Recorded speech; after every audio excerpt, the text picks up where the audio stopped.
ഗോപാല, നീ എന്തായി പറയണത്? 11 മുന്തിയ വെടിക്കാരോട് 5.5 നാഴിക മത്സരിച്ചതിന് ശേഷമാണ് കിഴക്കടനാശാന് ജയിക്കാൻ കഴിഞ്ഞത്. അവസാനത്തെ ആ ഗരുഡൻ വെടിയുണ്ടല്ലോ, ഇതാ ഇങ്ങനെ. അയ്യോ, അല്ല ഇതെന്താ ചെയ്യാൻ പോണേ? ഒരു ചെപ്പിന് വേണ്ടി ചാടി ചായ പോണം. നല്ല അടിയൊഴുക്ക.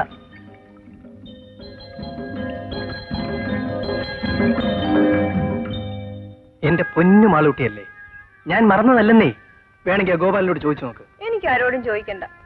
ലേശമെങ്കിലും എന്നോട് ഇഷ്ടമുണ്ടായിരുന്നെങ്കിൽ. ശരി, എങ്കിൽ ഞാൻ ഇപ്പൊ കൊണ്ടുവരാം. എവിടെ പോവാ? എവിടെയാന്ന്? പളങ്കി ചെപ്പ് എടുക്കാൻ. എവിടുന്ന്? പുഴയുടെ അടിയിന്ന്. എങ്ങനെ എടുക്കുക? പുഴയെ ചാടിയിട്ട്. അടി ഒഴുക്കില്ലേ? അതിന് നിനക്കെന്താ? ഒഴുക്കിൽ പോയാലും ഞാനല്ലേ പോവുക? ഞാൻ നിന്റെ ആരാ? നിനക്ക് പളങ്കി ചെപ്പല്ലേ വേണ്ടു? അതെടുത്ത് നിന്റെ കയ്യിൽ തന്നാലല്ലേ നിനക്ക് വിശ്വാസമാകൂ എനിക്ക് നിന്നോട് സ്നേഹമുണ്ടെന്ന് തെളിയൂ. ഞാൻ വെറുതെ പറഞ്ഞല്ലേ? ഞാനും വെറുതെ പറഞ്ഞതല്ലേ. അടുത്ത കുടിയേറ്റത്തിന് ഞാൻ നിനക്ക് നല്ലൊരു ചെപ്പ് വാങ്ങിക്കൊണ്ടു തരാം. ചിരിച്ചേ, ചിരിച്ചേ.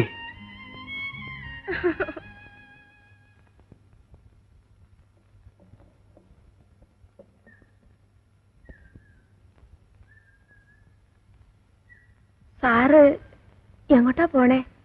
ഒരു രൂപവുമില്ല. സാറിന് ഇഷ്ടമാണെങ്കിൽ എന്റെ വീട്ടിൽ താമസിക്കാം. അത് ബുദ്ധിമുട്ടല്ലേ മാളു? ഒരു ബുദ്ധിമുട്ടും ഇല്ല സാറേ. ദേവനത് ഇഷ്ടമാകുമോ? എനിക്ക് സമ്മതമാണ് സാറേ.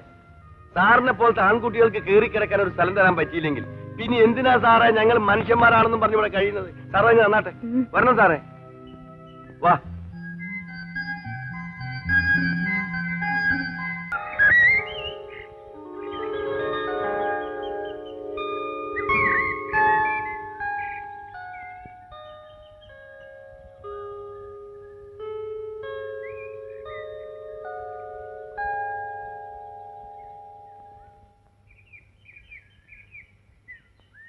സാർ ചായ ചായക്കടയിൽ നിന്ന് വാങ്ങിയതാണ് സാർ. ഇവിടെ കാപ്പിയും ചായ ഒന്നും ഉണ്ടാക്കില്ലേ? ഇവിടുത്തെ ചായ സാറ് കുടിക്കുമോ? ഇവിടെ എന്താ പകർച്ചവ്യാധി ഉണ്ടോ? മാളു, ഈ വീട്ടിൽ നിന്ന് ഊണ് കഴിക്കുന്നത് എനിക്ക് സന്തോഷമാണ്. പക്ഷേ ഹോട്ടലിൽ നിന്ന് ഞാൻ പേടിച്ചു മാറിയെന്ന് വരരുത്. അതുകൊണ്ടാണ് ഞാൻ അവിടെ പോയി ഊണ് കഴിക്കുന്നത്. ദാമോണ്ണൻ അറിഞ്ഞോ? ആ വാദ്യാര് മാളുവിന്റെ വീട്ടിലാ താമസം. ആ, ഇന്നലെ മുതൽ അവിടെയാ. ആ വാദ്യാരെല്ലാ വിധത്തിലും എനിക്കെതിരായിട്ട് വരികയാണ്.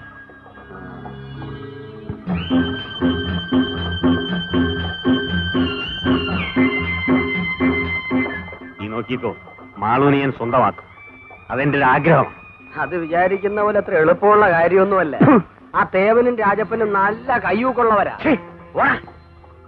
ഈ ദാമോദരൻ വിചാരിച്ചതൊന്നും ഇതുവരെ നടക്കാതിരുന്നിട്ടില്ല. ഇതും നടക്കും, നടത്തും. എന്തായാലും ഗോപി സാർ ഈ പള്ളിക്കൂടത്തിന്റെ പേര് കളഞ്ഞു. എന്ത് പേര് പോയെന്നേ പറയുന്നത്? ഗോപി സാർ ധൈര്യപൂർവ്വം നിന്നതുകൊണ്ട് ആ ദാമോദരന്റെ ഹുങ്കൊന്ന് കുറഞ്ഞില്ലേ? അധ്യാപക ലോകത്ത് ഇങ്ങനെ ഒരാളുണ്ടായത് അത്ഭുതമാണ്. അവൻ അധ്യാപനൊന്നും അല്ലെന്നേ, എവിടെയായിരുന്നു റൗഡിയാ. എന്തായാലും അയാൾ ആ പൊലേന്റെ വീട്ടിൽ താമസിക്കരുതായിരുന്നു. എന്തൊരു കുറച്ചില്ല. എന്നാൽ സാറിന്റെ വീട്ടിൽ കൊണ്ടുപോയി താമസിപ്പിച്ചുകൂടായിരുന്നു? ഇത്രയും കാലം ആ സാർ ഈ മുറിയിലല്ലേ താമസിച്ചത്? നിങ്ങൾ ആരെങ്കിലും മരുന്നെന്നെങ്കിലും ഒന്ന് ചോദിച്ചോ? കുറ്റം പറയാൻ എല്ലാവർക്കും സാധിക്കും. സർല ടീച്ചർ വിചാരിക്കുന്ന പോലെയല്ല. ദേവന്റെ വീട്ടിൽ താമസിക്കുന്ന വേറെ ഉദ്ദേശത്തിലാ. എന്തുദ്ദേശം? മാളു അവളെങ്ങനെ പൊട്ടിത്തെറിച്ച് നിൽക്കുകയല്ലേ, അത് തന്നെ. പിന്നെ ടീച്ചർ പൊട്ടാതെയും തെറിക്കാതെയും സൂക്ഷിച്ചുണ്ടാ മതി. എന്റെ കാര്യം ഞാൻ നോക്കിക്കോളാം. തുളസി,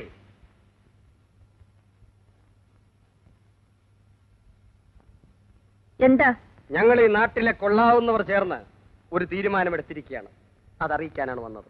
എന്താണാവോ? നാളെ മുതൽ ആ സാറിന് നീ ഇവിടെ ചോറ് കൊടുക്കാൻ പാടില്ല എന്നാര് പറഞ്ഞു? എന്ന് നാട്ടുകാർ ഒന്നടങ്കം പറയുന്നു. ഗോപി സാർ ഇവിടെ ഊണ് കഴിക്കുന്നതിൽ നാട്ടുകാർക്ക് എന്താ കാര്യം? അവൻ ഈ നാടിന്റെ ശത്രുവാണ്. ഓ, നിങ്ങളായിരിക്കും മിത്രങ്ങൾ. ഞങ്ങൾ ഈ നാടിന്റെ ഈ സ്വത്താണ് ഈ നാടിന്റെ ഗതികേട്. തുളസി, നീ കൂടുതൽ സംസാരിക്കണ്ട. നാളെ മുതൽ ആ വാദ്യാരിവിടെ വന്നെന്നറിഞ്ഞാൽ ഗോപി സാർ ഇനി ഇവിടെ വരും, ഇവിടുന്ന് ആഹാരം കഴിക്കുകയും ചെയ്യും. നിങ്ങൾ എന്തോ ചെയ്യും? നീയൊക്കെ എന്നാ ചട്ടം പേയെന്ന് എനിക്കറിയാം. കൂടുതൽ കാര്യം ഞെളിയരുത്. ഓഹോ, അപ്പൊ നീ അത്രത്തോളം ആയി. ഇത് ഹോട്ടലാണ്. ഇവിടെ ഊണ് കഴിക്കാൻ വരുന്നവർക്ക് ഞാൻ ചോറ് കൊടുക്കും.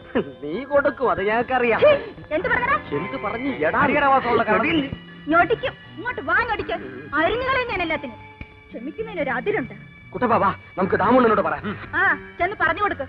അയാളെന്താ എന്നെ വിഴുങ്ങിക്കളയുവോ?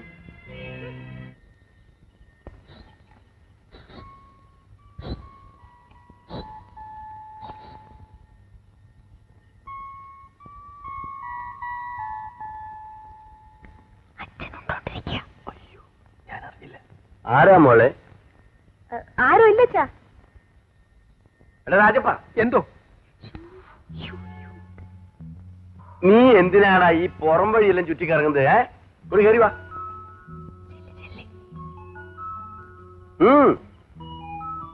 മോളെ രാജപ്പനോട് ചോറുണ്ടാ? എനിക്ക് നല്ല വിശപ്പില്ല. നീ അവിടെ ഇരിയടാ മോനെ. നല്ല ഒന്നാം തരം കരിമീൻ കറിയുണ്ട്, ഞാൻ പിടിച്ചതാ. മോളെ വേഗം കൊണ്ടുപോവാ. ആ വേഗം കൊണ്ടുവാ.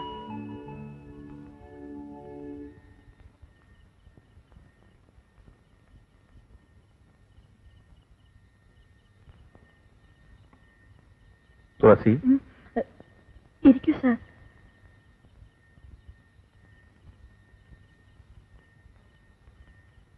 ചോറില്ലല്ലോ സാർ. ദാമോദരന്റെ വിലക്ക് അല്ലേ? 100 ദാമോദരന്മാർ വിലക്കിയാലും ഇവിടെ അരി വെച്ചാൽ സാറിന് ചോറുണ്ട്. ഇന്ന് വൈകിട്ട് അരി വെച്ചില്ല സാർ. എന്തു പറ്റി? റോഡ് പണിക്കാർക്ക് പറ്റുകൊടുത്തു, പണം കിട്ടിയില്ല. അരിക്കടയിൽ കുറെ കടമുണ്ട്, അതുകൊണ്ട് അങ്ങോട്ട് പോകാൻ മടിച്ചു. പണം എന്റെ കയ്യിലുണ്ടല്ലോ. വേണ്ട സാർ, രാവിലെ അവരുടെ പറ്റ് തീർത്ത് കിട്ടും. നല്ല കപ്പ പുഴുങ്ങിയതുണ്ട്, മീൻകറിയും. സാറിന് കപ്പ ഇഷ്ടമാണോ എന്തോ? ഇഷ്ടമാണോ എന്ന്? കപ്പയും മീനും പോലെ രുചിയുള്ള ആഹാരം വേറെയുണ്ട്. വേഗം പോയി കൊണ്ടുപോവാ.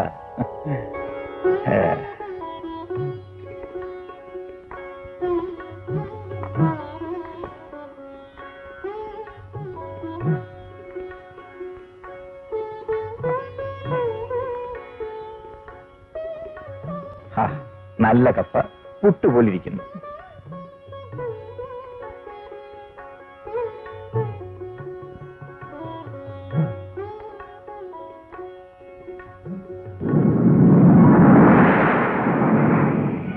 മഴ പെയ്യുന്ന ലക്ഷണമുണ്ടല്ലോ.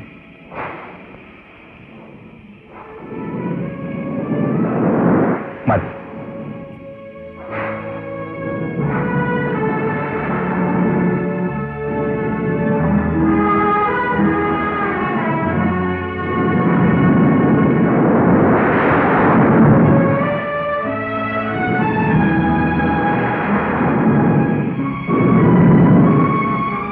മഴ നിന്ന് പെയ്യുന്ന മട്ടാണല്ലോ. ഉടയുണ്ടോ ഇവിടെ? ഇല്ലല്ലോ സാർ, ഒരു പഴയ കുട ഉണ്ടായിരുന്നു, അതിവിടെ നിൽക്കുന്ന ഇറക്കാൻ വീട്ടിൽ പോയപ്പോ എടുത്തുകൊണ്ട് പോയി. അപ്പൊ പോകാൻ എന്താ ഒരു വഴി?